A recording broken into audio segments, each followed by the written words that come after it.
కొత్త ఆధార్ కార్డు పొందాలి అనుకుంటున్నారా? పాత ఆధార్లో పేరు, చిరునామా లేదా ఫోటో మార్చాలనుకుంటున్నారా? కొత్త నిబంధనలు జాగ్రత్తగా చూడాలి. 2025-26 సంవత్సరానికి ఆధార్ అప్డేట్ చేయడానికి అవసరమైన డాక్యుమెంట్ల కొత్త జాబితాను unique identification authority of India విడుదల చేసింది. పొరపాటున ఒకరి పేరు మీద 2 లేదా అంతకంటే ఎక్కువ ఆధార్ నంబర్లు సృష్టించినట్లయితే మొదట జారీ చేసిన ఆధార్ మాత్రమే చెల్లుబాటు అవుతుందని UIDAI స్పష్టం చేసింది. మిగతా అన్ని ఆధార్ నంబర్లు రద్దవుతాయి. ఆధార్ కోసం 4 డాక్యుమెంట్లు అవసరం ఉంటుంది.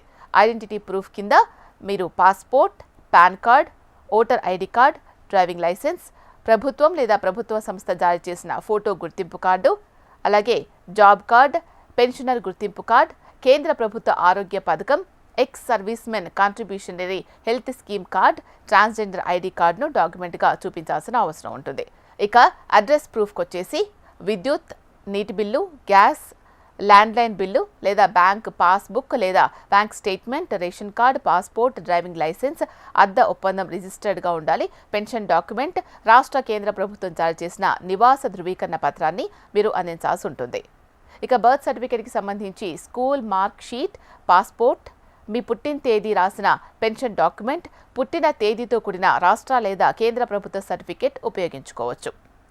ఈ కొత్త నిబంధనలు ఎవరికి వర్తిస్తాయంటే భారతీయ పౌరులు, ప్రవాస భారతీయులు, 5 సంవత్సరాల కంటే ఎక్కువ వయసు ఉన్న పిల్లలు, దీర్ఘకాలిక వీసాలపై భారతదేశంలో నివసిస్తున్న విదేశీయులు ప్రాంతీయ కార్యాలయంలో డాక్యుమెంట్ చూపించి దరఖాస్తు చేసుకోవచ్చు. OCI కార్డుదారులు తమ పాస్పోర్ట్, వీసా, పౌరసత్వ ధృవీకరణ పత్రం లేదా FRRO నివాస అనుమతిని కూడా చూపించాల్సి ఉంటుంది. ఆన్లైన్లో ఉచితంగా ఆధార్ అప్డేట్ చేసుకోవచ్చు. UIDAI 2026 జూన్ 14 వరకు ఉచిత ఆన్లైన్ ఆధార్ అప్డేట్స్ను అందుబాటులో ఉంచింది.